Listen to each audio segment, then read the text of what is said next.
imagine that we live in an age of reason. And the global warming alarm is dressed up as science, but it's not science. It's propaganda. There's no direct evidence which links 20th century global warming to anthropogenic greenhouse gases. We're just being told lies. That's what it comes down to. You can't say that CO2 will drive climate. It certainly never did in the past. If the CO2 increases in the atmosphere as a greenhouse gas, then the temperature will go up. But the ice core record shows exactly the opposite. So the fundamental assumption, the most fundamental assumption of the whole theory of climate change due to humans is shown to be wrong. The whole thing stinks. Man-made global warming is no longer just a theory about climate. It is the defining moral and political cause of our age. Campaigners say the time for debate is over. Any criticism, no matter how scientifically rigorous, is illegitimate, even worse, dangerous. But in this film, it will be shown that the Earth's climate is always changing, that there is nothing unusual about the current temperature, and that the scientific evidence does not support the notion that climate is driven by carbon dioxide, man-made or otherwise. Everywhere you are told that man-made climate change is proved beyond doubt, but you are being told lies.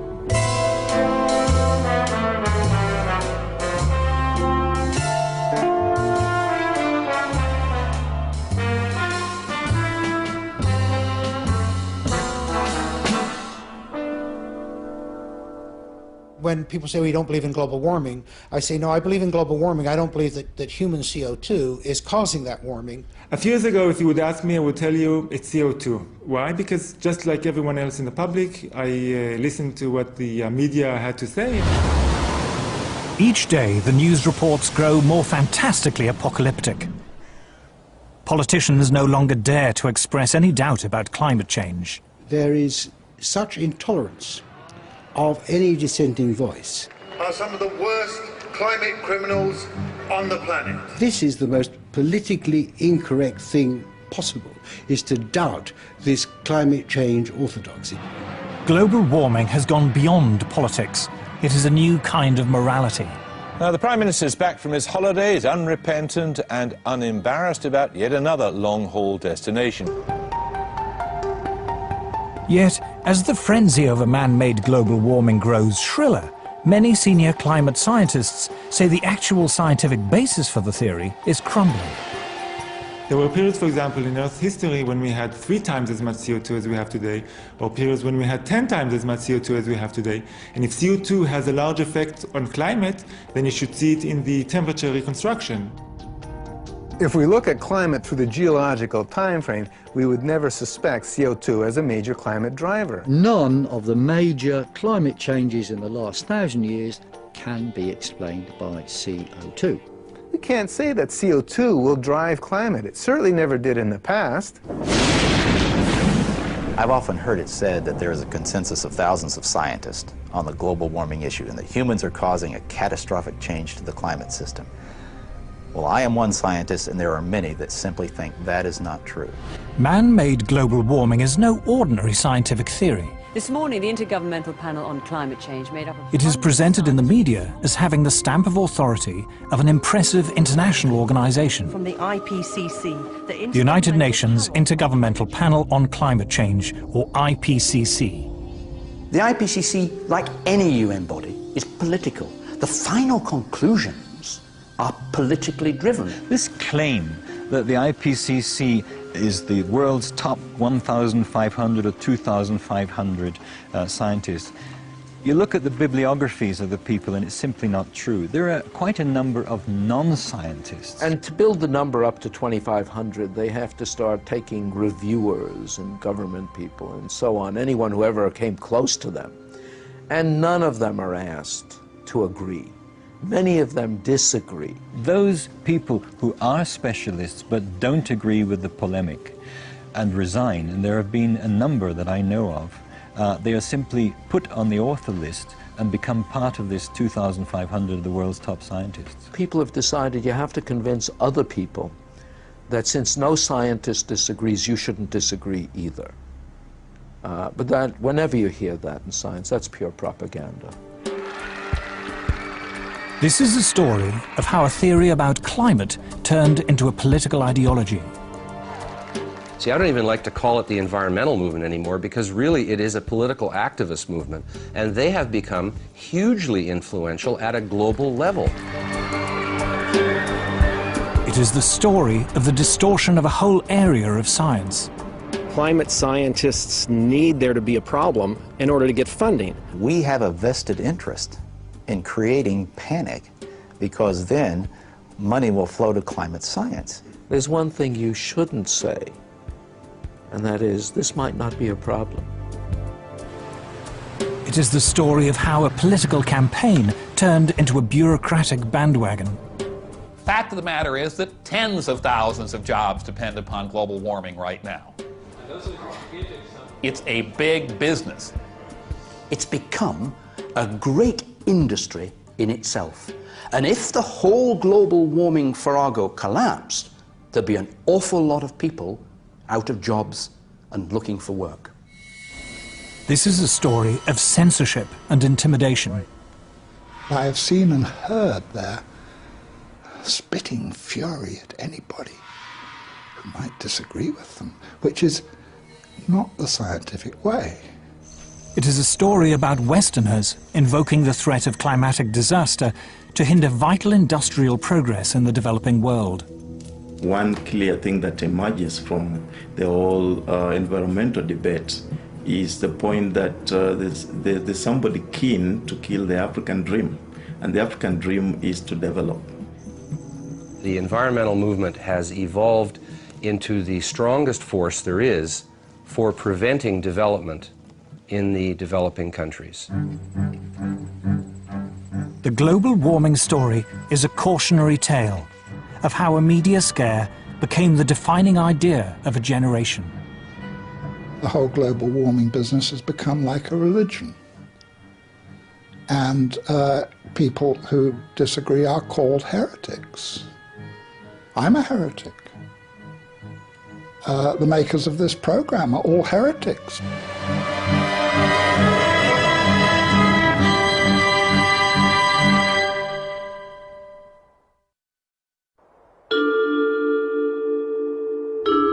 In 2005, a House of Lords inquiry was set up to examine the scientific evidence of man-made global warming. A leading figure in that inquiry was Lord Lawson of Blaby, who, as Chancellor of the Exchequer in the 1980s, was the first politician to commit government money to global warming research. We had a very, very thorough inquiry, took evidence from a whole lot of people expert in this area and produced a report. What surprised me was to discover how weak and uncertain the science was. In fact, there are more and more thoughtful people, some of them a little bit frightened to come out in the open, but who quietly, privately, and some of them publicly, are saying, hang on, wait a minute, this simply doesn't add up. We are told that the Earth's climate is changing. But the Earth's climate is always changing. In Earth's long history, there have been countless periods when it was much warmer and much cooler than it is today, when much of the world was covered by tropical forests or else vast ice sheets. The climate has always changed, and changed without any help from us humans. We can trace the present warming trend back at least 200 years, to the end of a very cold period in Earth's history. This cold spell is known to climatologists as the Little Ice Age. Let it snow, let it snow, let it snow. It doesn't show signs of stopping. In the 14th century, Europe plunged into the Little Ice Age. And where we would look for evidence of this are the old illustrations and prints and pictures of Old Father Thames. Because during the hardest and toughest winters of that Little Ice Age, the Thames would freeze over. And there were wonderful ice fairs held on the Thames, skating and people actually selling things on the ice. If If we look back further in time, before the Little Ice Age, we find a balmy golden era when temperatures were higher than they are today, a time known to climatologists as the medieval warm period.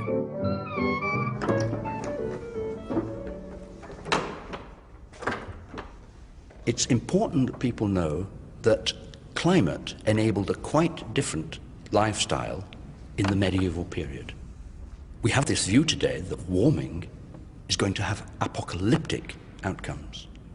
In fact, wherever you describe this warm period, it appears to be associated with riches. We're having a heat wave. In Europe, this was the great age of the cathedral builders, a time when, according to Chaucer, vineyards flourished even in the north of England.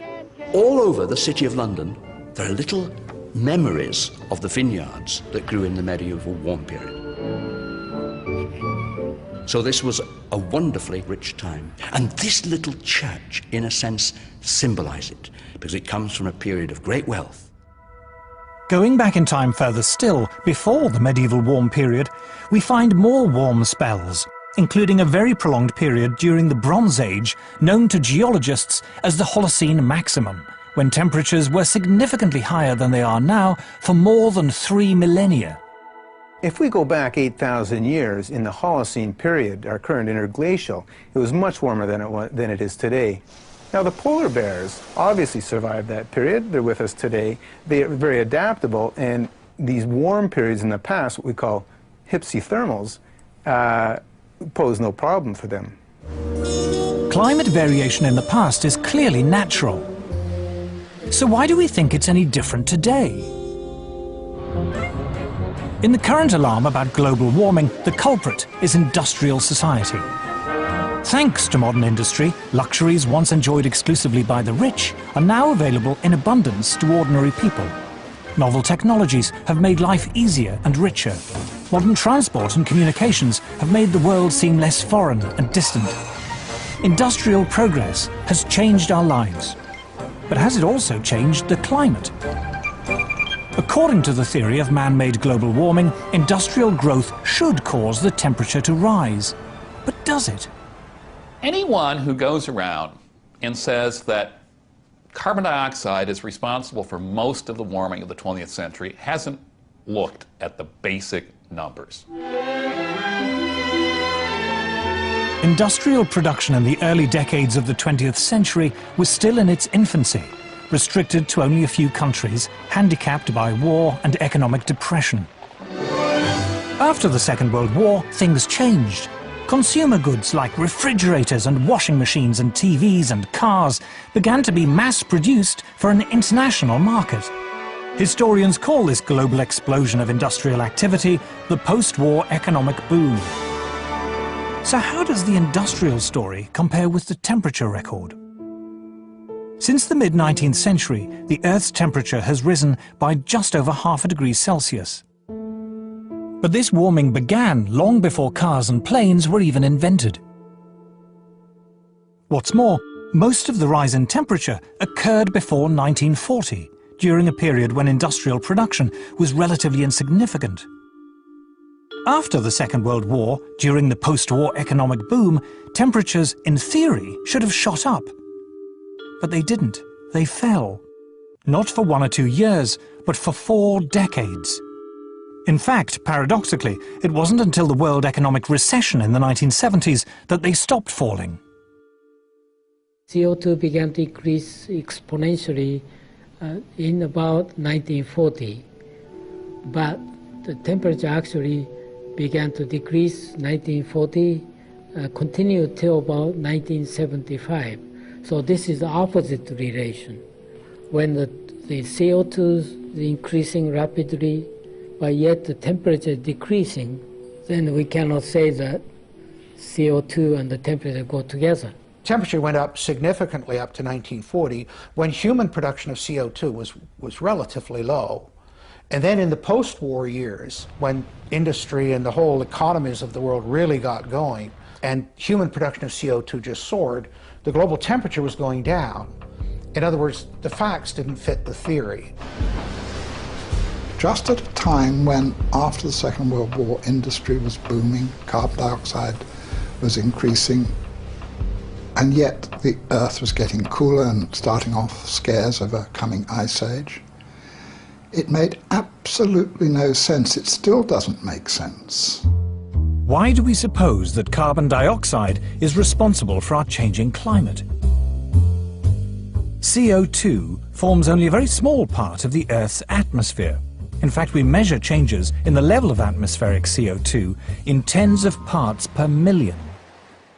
If you take CO2 as a percentage of all the gases in the atmosphere, the oxygen, the nitrogen, and argon, and so on, it's 0.054%. It's an incredibly small portion. And then, of course, you've got to take that portion that supposedly humans are adding, which is the focus of all the concern, and it gets even smaller. Although CO2 is a greenhouse gases themselves only form a small part of the atmosphere. What's more, CO2 is a relatively minor greenhouse gas. The atmosphere is made up of a multitude of gases. A small percentage of them we call greenhouse gases. And of that very small percentage of greenhouse gases, 95% of it is water vapor. It's the most important greenhouse gas. Water vapor is a greenhouse gas, by far the most important greenhouse gas. So is there any way of checking whether the recent warming was due to an increase in greenhouse gas? There is only one way to tell, and that is to look up in the sky, or a part of the sky known to scientists as the troposphere. If it's greenhouse warming, you get more warming in the middle of the troposphere, the first 10, 12 kilometers of the atmosphere, than you do at the surface. There are good theoretical reasons for that, having to do with how the greenhouse works. The greenhouse effect works like this. The sun sends its heat down to Earth. If it weren't for greenhouse gases, this solar radiation would bounce back into space, leaving the planet cold and uninhabitable. Greenhouse gas traps the escaping heat in the Earth's troposphere, a few miles above the surface. And it's here, according to the climate models, that the rate of warming should be highest, if it's greenhouse gas that's causing it. All the models, every one of them, calculates that the warming should be faster as you go up from the surface into the atmosphere. And in fact, the maximum warming over the equator should take place at an altitude of about 10 kilometers. A scientist largely responsible for measuring the temperature in the Earth's atmosphere is Professor John Christie. In 1991, he was awarded NASA's Medal for Exceptional Scientific Achievement, and in 1996 received a special award from the American Meteorological Society for fundamentally advancing our ability to monitor climate. He was a lead author on the UN's Intergovernmental Panel on Climate Change, or IPCC. There are two ways to take the temperature in the Earth's atmosphere: satellites and weather balloons. What we found consistently is that in a great part of the planet, that the bulk of the atmosphere is not warming as much as we see at the surface in this region. And that's a real head scratcher for us, because the theory is pretty straightforward. And the theory says that if the surface warms, the upper atmosphere should warm rapidly. The rise in temperature of that part of the atmosphere is not very dramatic at all, and really does not match the theory that climate models are expressing at this point. One of the problems that is plaguing the models is that they predict that as you go up through the atmosphere, except in the polar regions, that the rate of warming increases. And it's quite clear from two data sets, not just satellite data, which everybody talks about, but from weather balloon data, that you don't see that effect. In fact, it looks like the surface temperatures are warming slightly more than the upper air temperatures. That's a big difference. That data gives you a handle on the fact that what you're seeing is warming that probably is not due to greenhouse gases. That is, the observations do not show an increase with altitude. In fact, most observations show a slight decrease in the rate of warming with altitude. So in a sense, you can say that the hypothesis of man-made global warming is falsified by the evidence. So the recent warming of the Earth happened in the wrong place and at the wrong time. Most of the warming took place in the early part of the 20th century and occurred mostly at the Earth's surface, the very opposite of what should have happened according to the theory of man-made global warming. I am Al Gore. I used to be the next president of the United States of America. Former Vice President Al Gore's emotional film, An Inconvenient Truth, is regarded by many as the definitive popular presentation of the theory of man-made global warming. His argument rests on one all-important piece of evidence taken from ice core surveys in which scientists drilled deep into the ice to look back into Earth's climate history hundreds of thousands of years. The first ice core survey took place in Vostok in the Antarctic. What it found, as Al Gore correctly points out, was a clear correlation between carbon dioxide and temperature. We're going back in time now, 650,000 years. Here's what the temperature has been on our Earth. Now, one thing that kind of jumps out at you is, did they ever fit together? Most ridiculous thing I've ever heard. The relationship is actually very complicated, but there is one relationship that is far more powerful than all the others, and it is this. When there is more carbon dioxide, the temperature gets warmer. Al Gore says the relationship between temperature and CO2 is complicated, but he doesn't say what those complications are. In fact, there was something very important in the ice core data that he failed to mention. Professor Ian Clark is a leading Arctic paleoclimatologist who looks back into the Earth's temperature record tens of millions of years. When we look at climate on long scales, we're looking for geological material that actually records climate. If we're to take an ice sample, for example, we use isotopes to reconstruct temperature, but the atmosphere that's imprisoned in that ice, we liberate, and then we look at the CO2 content. Professor Clark and others have indeed discovered, as Al Gore says, a link between carbon dioxide and temperature.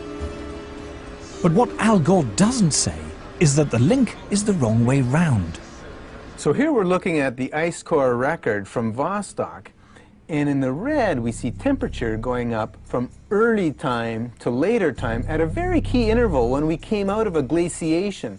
And we see the temperature going up, and then we see the CO2 coming up. CO2 lags behind that increase. It's got an 800-year lag, so temperature is leading CO2 by 800 years. There have now been several major ice core surveys. Every one of them shows the same thing. The temperature rises or falls, and then, after a few hundred years, carbon dioxide follows. So obviously, carbon dioxide is not the cause of that warming. In fact, we can say that the warming produced the increase in carbon dioxide. CO2 clearly cannot be causing temperature changes. It's a product of temperature. It's following temperature changes. The ice core record goes to the very heart of the problem we have here. They said, if the CO2 increases in the atmosphere as a greenhouse gas, then the temperature will go up. But the ice core record shows exactly the opposite. So the fundamental assumption, the most fundamental assumption of the whole theory of climate change due to humans is shown to be wrong. But how can it be that higher temperatures lead to more CO2 in the atmosphere? To understand this, we must first restate the obvious point that carbon dioxide is a natural gas produced by all living things. Few things annoy me more than to hear people talking about carbon dioxide as being a pollutant. You're made of carbon dioxide. I'm made of carbon dioxide. Carbon dioxide is how living things grow. What's more, humans are not the main source of carbon dioxide. Humans produce a small fraction in the single digits percentage-wise of the CO2 that is produced in the atmosphere. Volcanoes produce more CO2 each year than all the factories and cars and planes and other sources of man-made carbon dioxide put together. More still comes from animals and bacteria, which produce about 150 gigatons of CO2 each year, compared to a mere 6.5 gigatons from humans. An even larger source of CO2 is dying vegetation, from falling leaves, for example, in the autumn. But the biggest source of CO2 by far is the oceans.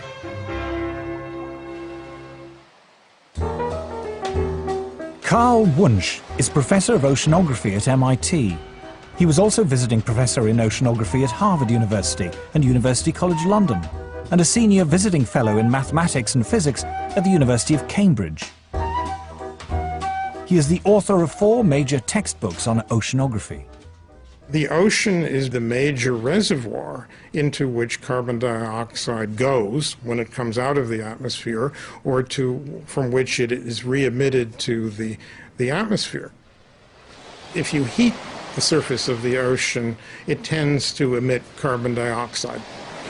So similarly, if you cool the ocean surface, the ocean can dissolve more carbon dioxide. So the warmer the oceans, the more carbon dioxide they produce, and the cooler they are, the more they suck in. But why is there a time lag of hundreds of years between a change in temperature and a change in the amount of carbon dioxide going into or out of the sea? The reason is that oceans are so big and so deep, they take literally hundreds of years to warm up and cool down. This time lag means the oceans have what scientists call a memory of temperature changes. The ocean has a memory of past events running out as far as 10,000 years. So, for example, if somebody says, "Oh, I'm seeing changes in the North Atlantic," this must mean that the climate system is changing. It may only mean that something happened in a remote part of the ocean decades or hundreds of years ago, whose effects are now beginning to show up in the North Atlantic. The current warming began long before people had cars or electric lights. In the past 150 years, the temperature has risen just over ½ degree Celsius. But most of that rise occurred before 1940. Since that time, the temperature has fallen for 4 decades and risen for 3. There is no evidence at all from Earth's long climate history that carbon dioxide has ever determined global temperatures. But if CO2 doesn't drive Earth's climate, what does?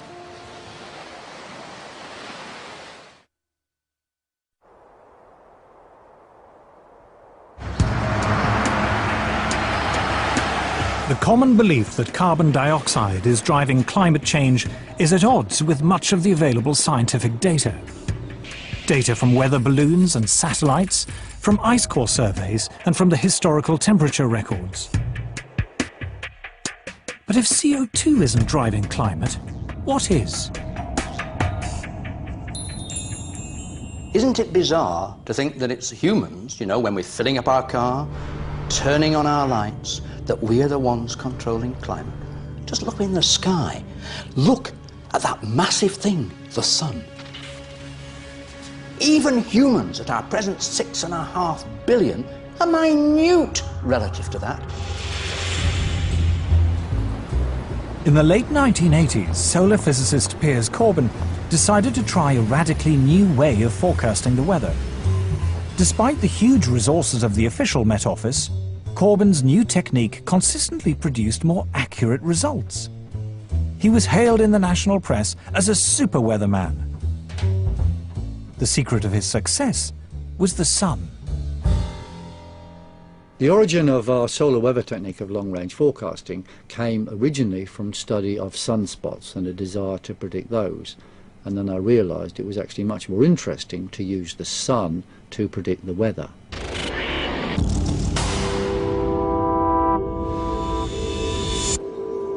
Sunspots, we now know, are intense magnetic fields which appear at times of higher solar activity. But for many hundreds of years, long before this was properly understood, astronomers around the world used to count the number of sunspots in the belief that more spots heralded warmer weather. In 1893, the British astronomer Edward Maunder observed that during the Little Ice Age, there were barely any spots visible on the sun, a period of solar inactivity which became known as the Maunder minimum. But how reliable are sunspots as an indicator of the weather? I I decided to test it by gambling on the weather through William Hill against what the Met Office said was a normal expectation. And I won money month after month after month after month.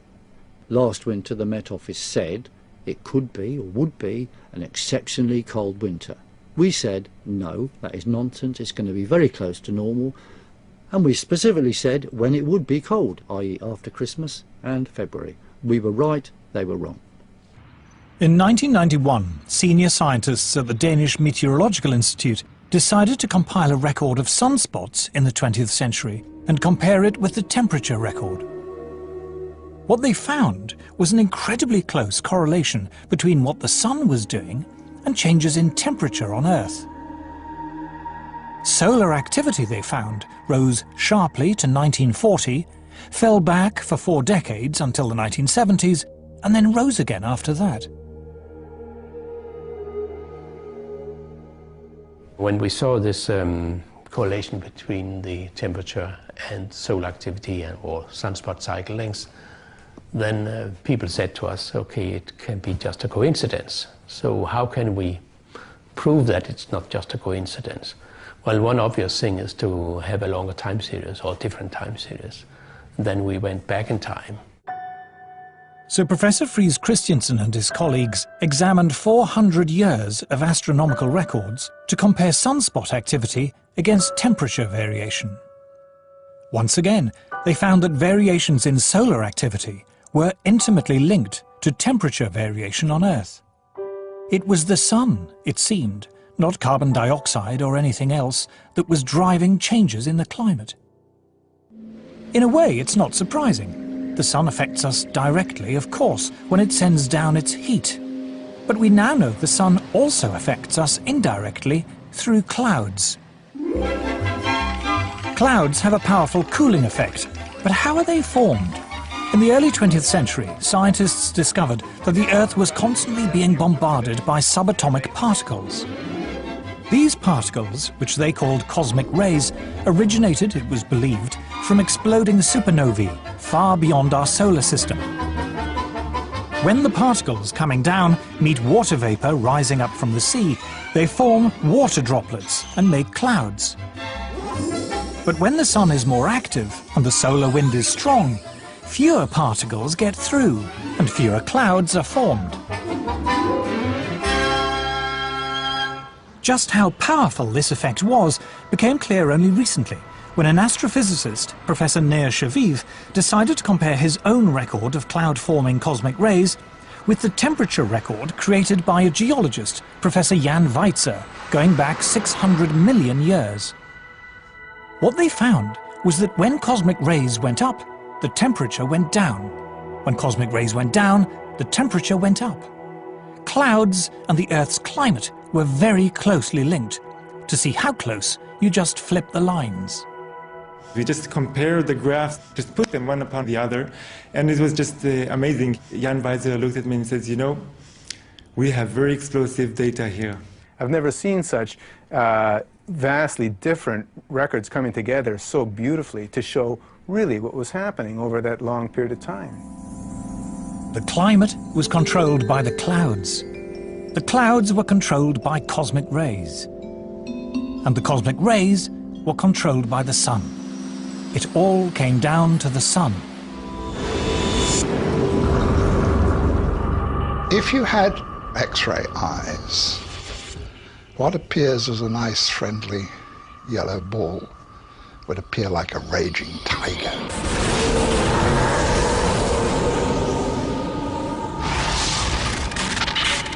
The sun is an incredibly violent beast, and it's throwing out great explosions and puffs of gas, an endless solar wind that's forever rushing past the Earth. We're, in a certain sense, inside the atmosphere of the sun.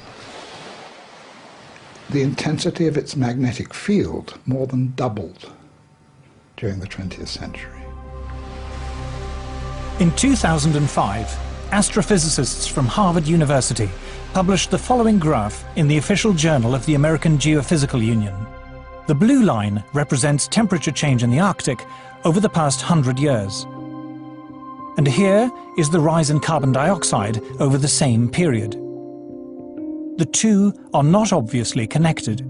But now look again at the temperature record, and at this red line, which depicts variations in solar activity over the past century as recorded independently by scientists from NASA and America's National Oceanic and Atmospheric Administration.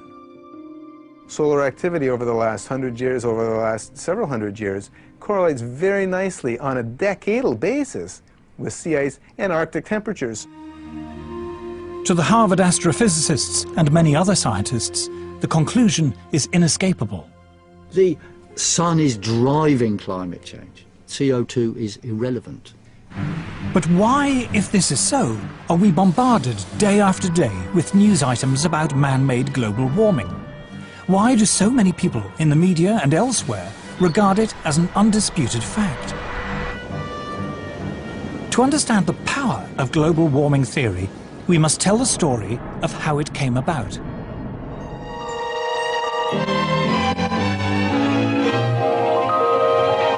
The weather satellite depicts a planet that grieves for its lost harvests in coming to the parched... Doom-laden predictions about climate change are not new.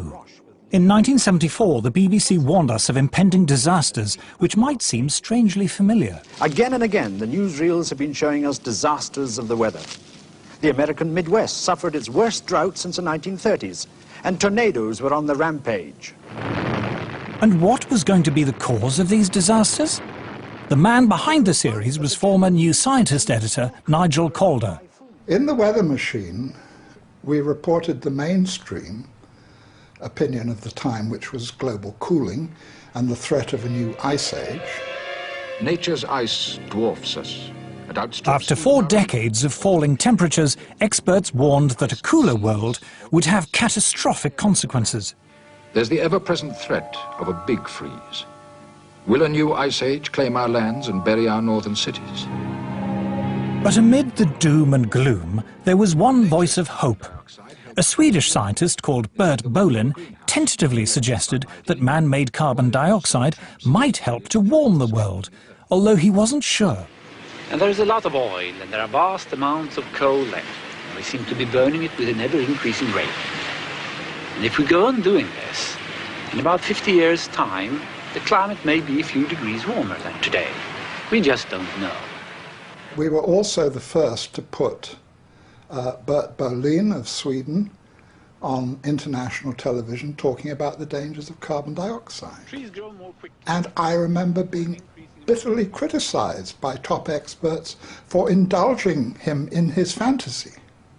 Climate hunters... At the height of the cooling scare in the 70s, Bert Bolin's eccentric theory of man-made global warming seemed absurd. 2 things happened to change that. First, temperatures started to rise. And second, the miners went on strike.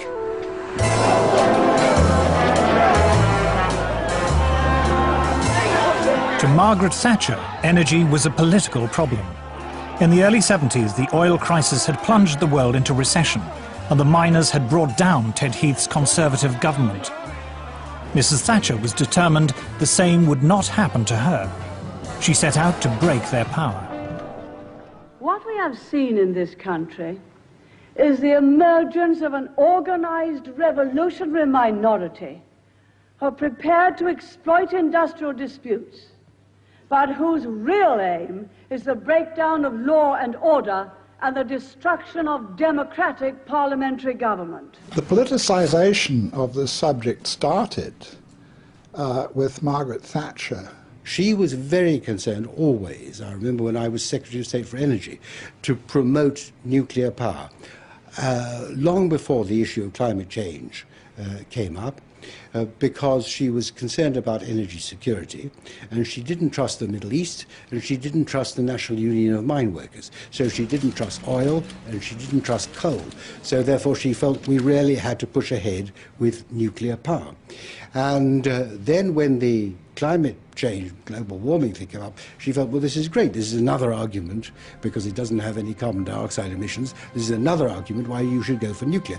And that is what she was really largely saying. It's been misrepresented since then. And so she said to the scientists, she went to the Royal Society and she said, there's money on the table for you to prove this stuff. So, of course, they went away and did that. Inevitably, the moment politicians put their weight behind something and attach their name to it in some ways, of course, money will flow. That's the way it goes. And inevitably, research, development, institutions started to bubble up, if we can put it that way, which were going to be researching climate, but with a particular emphasis on the relationship between carbon dioxide and temperature. At the request of Mrs. Thatcher, the UK Met Office set up a climate modelling unit which provided the basis for a new international committee called the Intergovernmental Panel on Climate Change, or IPCC. They came out with the first big report which predicted climatic disaster as a result of global warming. I remember going to the scientific press conference and being amazed by two things. First, the simplicity and eloquence of the message and the vigour with which it was delivered. And secondly, the total disregard of all climate science up till that time, including, incidentally, the role of the sun, which had been the subject of a major meeting at the Royal Society just a few months earlier. But the new emphasis on man-made carbon dioxide as a possible environmental problem didn't just appeal to Mrs. Thatcher. It was certainly something very favourable to the environmental idea, what I call the medieval environmentalism of let's get back to the way things were in medieval times and get rid of all these dreadful cars and machines. They loved it because carbon dioxide was for them an emblem of industrialization. Well, carbon dioxide clearly is an industrial gas, and sort of tied in with economic growth, with transportation in cars, with what we call civilization. And there are forces in the environmental movement that are simply against economic growth. They think that's bad. It could be used to legitimize a whole suite of myths that already existed: anti-car, anti-growth, anti-development, and above all, anti that great Satan, the US. Patrick Moore is considered one of the foremost environmentalists of his generation. He is co-founder of Greenpeace. The shift to climate being a major focal point came about for two very distinct reasons. The first reason was because by the mid-'80s, a majority of people now agreed with all of the reasonable things we in the environmental movement were saying they should do. Now, when a majority of people agree with you, it's pretty hard to remain confrontational with them. And so the only way to remain anti-establishment was to adopt ever more extreme positions. When I left Greenpeace, it was in the midst of them adopting a campaign to ban chlorine worldwide. Like I said, you guys, this is one of the elements in the periodic table, you know. I mean, I'm not sure if that's in our jurisdiction to be banning a whole element. Destroying the wall were soon down. The other reason that environmental extremism emerged was because world communism failed, the wall came down, and a lot of peaceniks and political activists moved into the environmental movement, bringing their neo-Marxism with them, and learned to use green language in a very clever way to cloak agendas that actually have more to do with anti-capitalism and anti-globalization than they do anything with ecology or science. The left have been slightly disoriented by the manifest failure of socialism and indeed even more so of communism as it was tried out. And therefore they still remain as anti-capitalist as they were, but they have to find a new guise for their anti-capitalism. And it was a kind of amazing alliance from Margaret Thatcher on the right through to very left-wing anti-capitalist environmentalists that created this kind of momentum behind a loony idea. By the early 1990s, man-made global warming was no longer a slightly eccentric theory about climate. It was a full-blown political campaign. It was attracting media attention, and as a result, more government funding. Prior to Bush the Elder, I think the level of funding for climate and climate-related sciences was somewhere around the order of $170 million a year, which was reasonable for the size of the field. It jumped to $2 billion a year, more than a factor of 10. And yeah, that changed a lot. I mean, that's a lot of jobs. A lot of jobs. It brought a lot of new people into it who otherwise were not interested. So you developed whole cadres of people whose only interest in the field was that there was global warming. If I wanted to do research on, shall we say, the squirrels of Sussex, what I would do, and this is any time from 1990 onwards, I would write my grant application saying, I want to investigate the nut-gathering behavior of squirrels with special reference to the effects of global warming. And that way I get my money. If I forget to mention global warming, I might not get the money. There's really no question in my mind that the large amounts of money that have been fed into this particular, rather small area of science have distorted the overall scientific effort. We're all competing for funds. And if your field is the focus of concern, you have that much less work rationalizing why your field should be funded.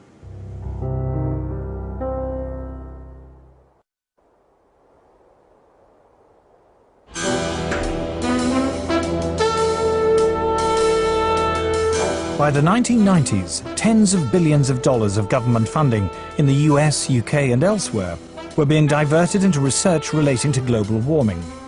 A large portion of those funds went into building computer models to forecast what the climate will be in the future. But how accurate are those models?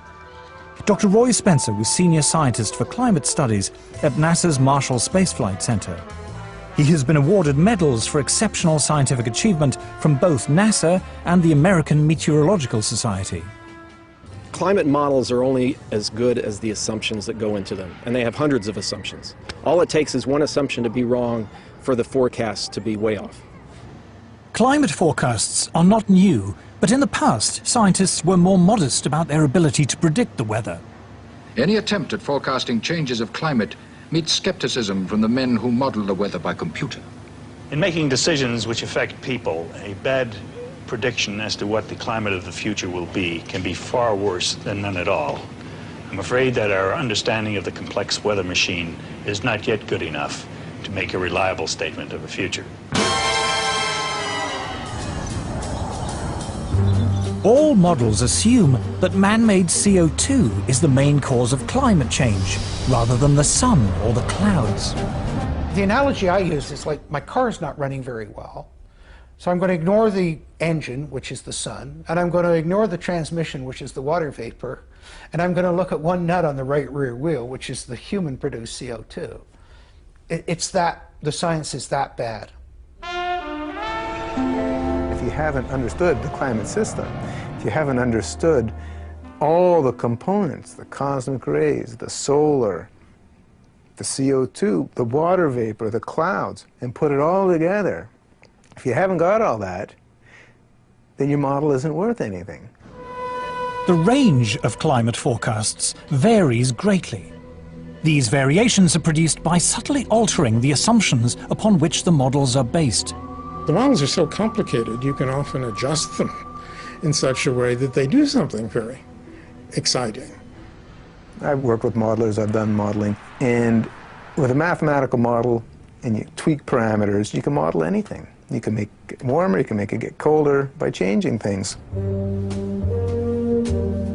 Since all the models assume that man-made CO2 causes warming, one obvious way to produce a more impressive forecast is to increase the amount of imagined man-made CO2 going into the atmosphere. we put an increase in carbon dioxide in them that is 1% per year. It's been 0.49% per year for the last 10 years, 0.42 for the 10 years before that, and 0.43 for the 10 years before that. So the models have twice as much greenhouse warming radiation going in them as is known to be happening. It shouldn't shock you that they predict more warming than is occurring. Models predict what the temperature might be in 50 or 100 years' time. It is one of their peculiar features that long-range climate forecasts are only proved wrong long after people have forgotten about them.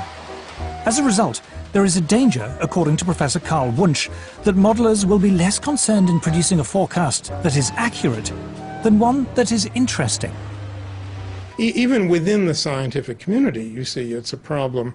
If I run a complicated model and I do something to it, like melt a lot of ice into the ocean, and nothing happens, it's not likely to get printed. But if I run the same model and I adjust it in such a way that something dramatic happens to the ocean circulation, like the heat transport turns off, it will be published. People will say this is very exciting. It will even get picked up by the media. So there is a bias, there's a very powerful bias within the media and within the science community itself toward results which are dramatizable. The Earth freezes over. That's a much more interesting story than saying, well, you know, it fluctuates around. Sometimes the mass flux goes up by 10%, sometimes it goes down by 20%, but eventually it comes back. Well, you know, which would you do a story on? I mean, that's what it's about. To the untrained eye, computer models look impressive, and they give often wild speculation about the climate the appearance of rigorous science. They also provide an endless source of spectacular stories for the media.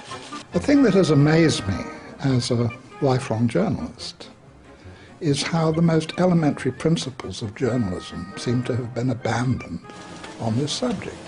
In fact, the theory of man-made global warming has spawned an entirely new branch of journalism. You've got a whole new generation of reporters, environmental journalists. Now, if you're an environmental journalist, and if the global warming story goes in the trash can, so does your job. It really is that crude. And the reporting has to get more and more hysterical because there are still, fortunately, a few hardened news editors around who will say, you know, this is what you were saying 5 years ago. Ah, but now it's much, much worse. You know, there's going to be 10 feet of sea level rise by next Tuesday or something. They have to keep on getting shriller and shriller and shriller. It is now common in the media to lay the blame for every storm or hurricane on global warming. But is there any scientific basis for this? This is purely propaganda. Every textbook in meteorology is telling you the main source of weather disturbances is the temperature difference between the tropics and the pole.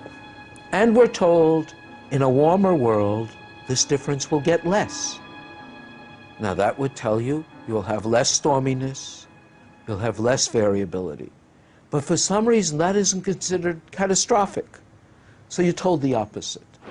News reports frequently argue that even a mild increase in global temperature could lead to a catastrophic melting of the polar ice caps. But what does Earth's climate history tell us? We happen to have temperature records of Greenland that go back thousands of years. Greenland has been much warmer. Just 1,000 years ago, Greenland was warmer than it is today, yet it didn't have a dramatic melting event. Even if we talk about something like permafrost, a great deal of the permafrost, that icy layer under the forests of Russia, for example, 7,000 or 8,000 years ago melted far more than we're having any evidence about it melting now. So in other words, this is a historical pattern again, but the world didn't come to a crunching halt because of it. Professor Siunishi Akasofu is head of the International Arctic Research Center in Alaska. The IARC is the world's leading Arctic research institute. Professor Akasofu insists that over time, the ice caps are always naturally expanding and contracting. There are reports from time to time a big chunk of ice break away from the Antarctic continent.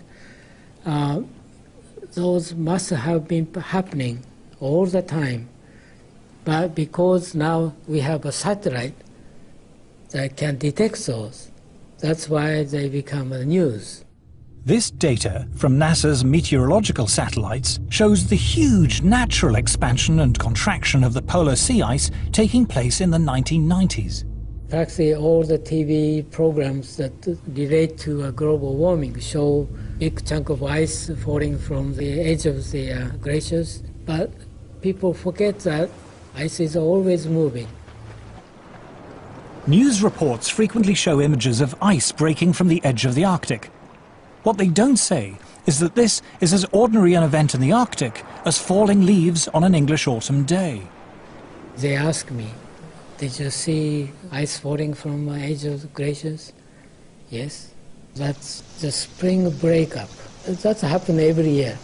Press come to us all the time, you know, I want to see something that the greenhouse disaster. I say there's none. Alarming television programs raise the fearful prospect of vast tidal waves flooding Britain. But what causes the sea level to change, and how fast does it happen? Sea level changes over the world in general are governed fundamentally by two factors. What we would call local factors, the relationship of the sea to the land, which often, by the way, is to do with the land rising or falling than anything to do with the sea. But if you're talking about what we call eustatic changes of sea, worldwide changes of sea, that's through the thermal expansion of the oceans, nothing to do with melting ice. And that's an enormously slow and long process. People say, oh, I see the ocean doing this last year, that means that something changed in the atmosphere last year. And this is not necessarily true at all. In fact, it's actually quite unlikely, because it can take hundreds to thousands of years for the deep ocean to respond to forces and changes that are taking place at the surface. It is also suggested that even a mild rise in temperature will lead to the spread northward of deadly insect-borne tropical diseases like malaria. But is this true? Professor Paul Reiter of the Pasteur Institute in Paris is recognized as one of the world's leading experts on malaria and other insect-borne diseases. He is a member of the World Health Organization Expert Advisory Committee, was chairman of the American Committee of Medical Entomology of the American Society for Tropical Medicine, and lead author on the health section of the US National Assessment of the Potential Consequences of Climate Variability. As Professor Reiter is eager to point out, mosquitoes thrive in very cold temperatures. Mosquitoes are not specifically tropical. Most people will realize that in temperate regions there are mosquitoes. In fact, mosquitoes are extremely abundant in the Arctic. The most devastating epidemic of malaria was in the Soviet Union in the 1920s. There were something like 13 million cases a year and something like 600,000 deaths. A tremendous catastrophe that reached up to the Arctic Circle. Archangel had 30,000 cases and about 10,000 deaths. So it's not a tropical disease. Yet these people in the global warming fraternity invent the idea that malaria will move northwards. Climate scare stories cannot be blamed solely on sloppy or biased journalism. According to Professor Reiter, hysterical alarms have been encouraged by the reports of the United Nations Intergovernmental Panel on Climate Change, or IPCC. On the spread of malaria, the IPCC warns us that mosquito species that transmit malaria do not usually survive where the mean winter temperature drops below 16 to 18 degrees Celsius. According to Professor Reiter, this is clearly untrue. I was horrified to read the second and the third assessment reports because there was so much misinformation without any kind of recourse, or virtually without mention of the scientific literature, the truly scientific literature, the literature by specialists in those fields. In a letter to the Wall Street Journal, Professor Frederick Seitz, former president of America's National Academy of Sciences, revealed that IPCC officials had censored the comments of scientists. He said that this report is not the version that was approved by the contributing scientists. At least 15 key sections of the science chapter had been deleted. These included statements like, "None of the studies cited has shown clear evidence that we can attribute climate changes to increases in greenhouse gases. No study to date has positively attributed all or part of the observed climate changes to man-made causes." Professor Seitz concluded, "I have never witnessed a more disturbing corruption of the peer review process than the events that led to this IPCC report." In its reply, the IPCC did not deny making these deletions, but it said there was no dishonesty or bias in the report and that uncertainties about the cause of global warming had been included. The changes had been made, it said, in response to comments from governments, individual scientists, and non-governmental organizations. When I resigned from the IPCC, I thought that was the end of it. But when I saw the final draft, my name was still there, so I asked for it to be removed. Well, they told me that I had contributed, so it would remain there. So I said, no, I haven't contributed because they haven't listened to anything I've said. So in the end, it was quite a battle. But finally, I threatened legal action against them, and they removed my name. And I think this happens a great deal. Those people who are specialists but don't agree with the polemic and resign, and there have been a number that I know of, they are simply put on the author list and become part of this 2,500 of the world's top scientists. Research relating to man-made global warming is now one of the best-funded areas of science.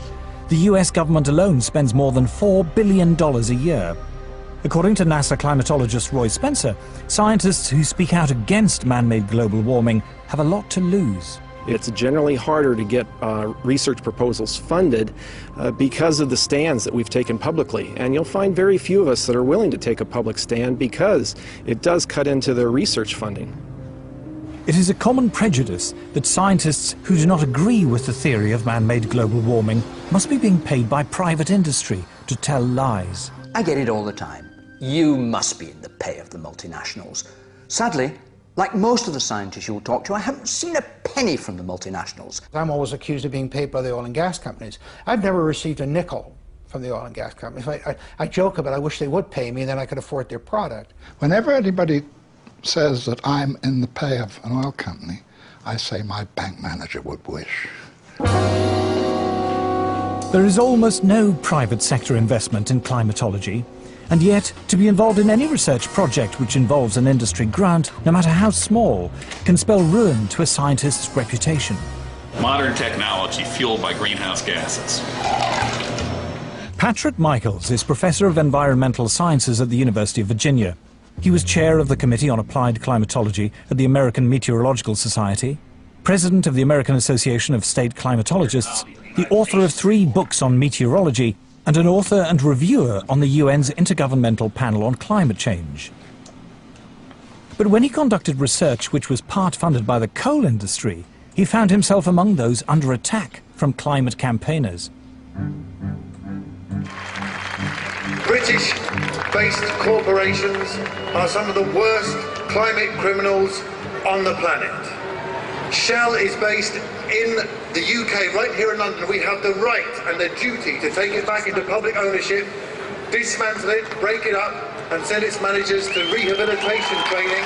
But reasoned debate is not the only casualty in the global warming alarm.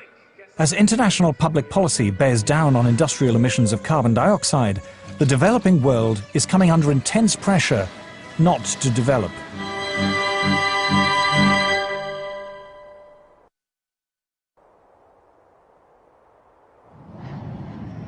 I'm no expert on climate change, I'm no scientist, and what I'm going to say next is a great big turn-off.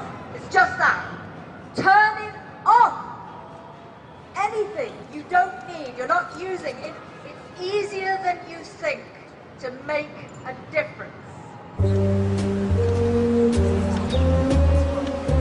Delegates from around the world are flying into Nairobi for a conference sponsored by the UN to talk about global warming. Civil servants, professional NGO campaigners, carbon offset fund managers, environmental journalists and others will discuss every aspect of man-made climate change, from how to promote solar panels in Africa to the relationship between global warming and sexism. The conference lasts 10 days. The number of delegates exceeds 6,000. The billions of dollars invested in climate science means there is a huge constituency of people dependent upon those dollars. And they will want to see that carry forward. It happens in any bureaucracy. Where I live, we have a local council global warming officer. There's a huge tail out there of people who have, in one way or another, been recruited to join this particular bandwagon. Anybody who stands up and says, hey, wait a minute, let's look at this coolly and rationally and carefully and see actually how much merit, how much this stands up, they will be ostracized. Scientists, accustomed to the relative civility and obscurity of academic life, suddenly find themselves publicly attacked if they dare to challenge the theory of man-made global warming, vilified by campaign groups and even within their own universities. It's the old English saying, if you stand up in the coconut shy, they're going to throw at you. So I understand that there's going to be some of that, but it gets pretty difficult and pretty nasty and very personal. And there have been, you know, death threats and all sorts of things. And so I'm not doing it for my health. These days, if you are skeptical about the litany around climate change, you're suddenly like as if you're a Holocaust denier. The environmental movement, really, it is a political activist movement. And they have become hugely influential at a global level. And every politician is aware of that today. Whether you're on the left, in the middle, or the right, you have to pay homage to the environment. In the past month, the global warming campaign has won a great victory. The United States government, once a bastion of resistance, has succumbed. George Bush is now an ally. Western governments have now embraced the need for international agreements to restrain industrial production in the developed and developing world. But at what cost? Paul Driesen is a former environmental campaigner. My big concern with global warming is that the policies being pushed to supposedly prevent global warming are having a disastrous effect on the world's poorest people. Global warming campaigners say it does no harm to be on the safe side. Even if the theory of man-made climate change is wrong, we should impose draconian measures to cut carbon emissions just in case. They call this the precautionary principle. The precautionary principle is a very interesting beast. It's basically used to promote a particular agenda and ideology. It's always used in one direction only. It talks about the risks of using a particular technology, fossil fuels, for example, but never about the risks of not using it. It never talks about the benefits of having that technology. Anne Muagela is about to cook a meal for her children. She is one of the 2 billion people, a third of the world's population, who have no access to electricity. Instead, they must burn wood or dried animal dung in their homes. The indoor smoke this creates is the deadliest form of pollution in the world.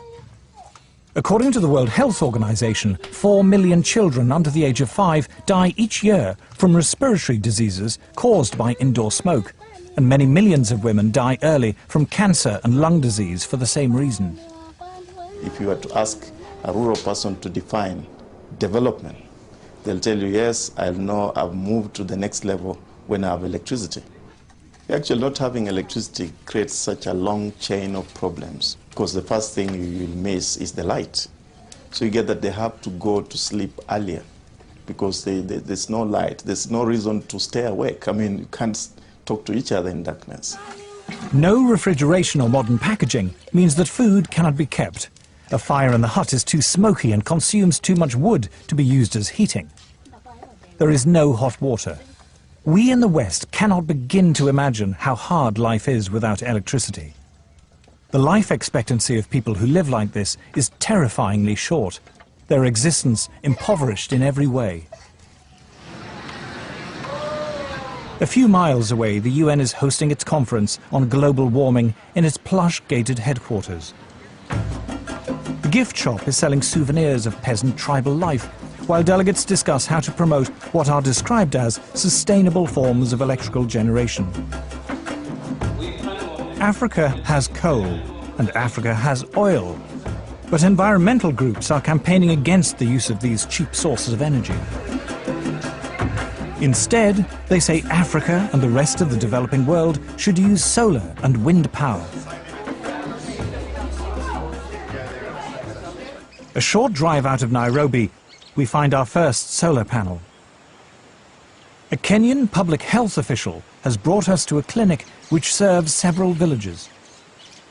The only electrical implements in the clinic are the electric lights and a refrigerator in which to keep vaccines, medicine and blood samples.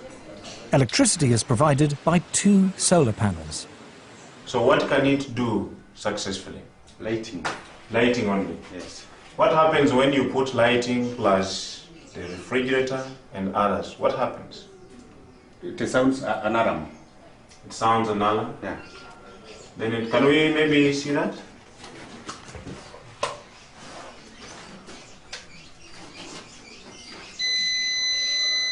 The solar panels allow Dr. Samuel Mwangi to use either the lights or the refrigerator, but not both at the same time. If he does, the electricity shuts down. Wind and solar power are notoriously unreliable as a source of electricity and are at least 3 times more expensive than conventional forms of electrical generation. The question would be, how many people in Europe, how many people in the United States are already using that kind of energy? And how cheap is it? You see, if it's expensive for the Europeans, if it's expensive for the Americans, and we are talking about poor Africans, you know, it doesn't make sense. The rich countries can afford to engage in some luxurious experimentation with other forms of energy.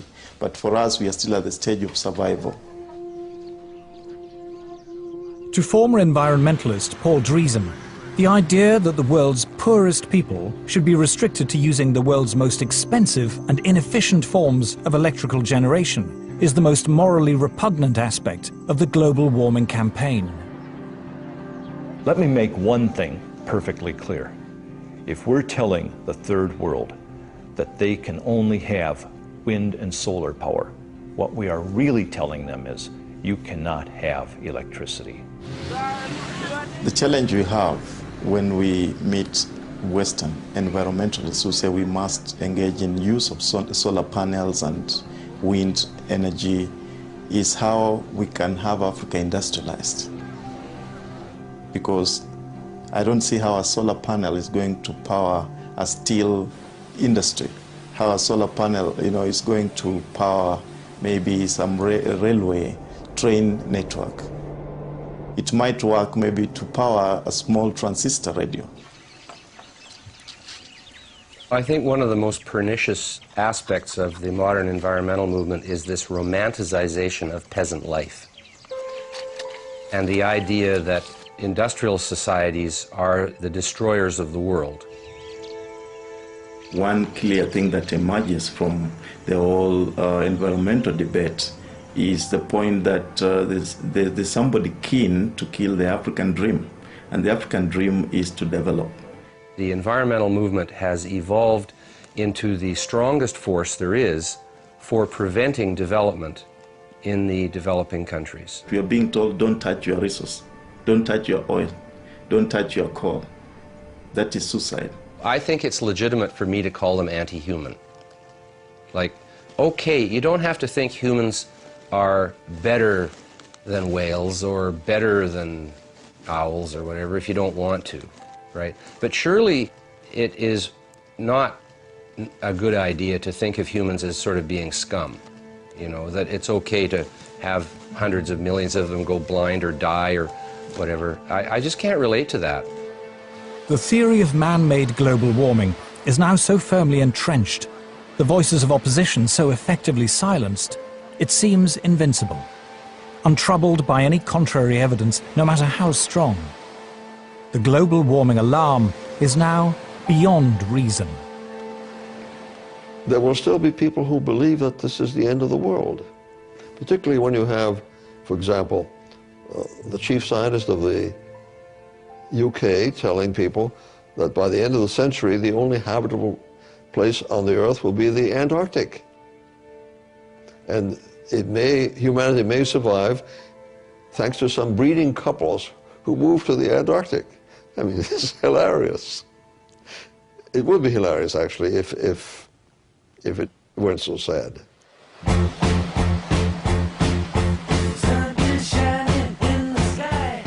3:15 tonight, dispatches, and how green are our politicians and business.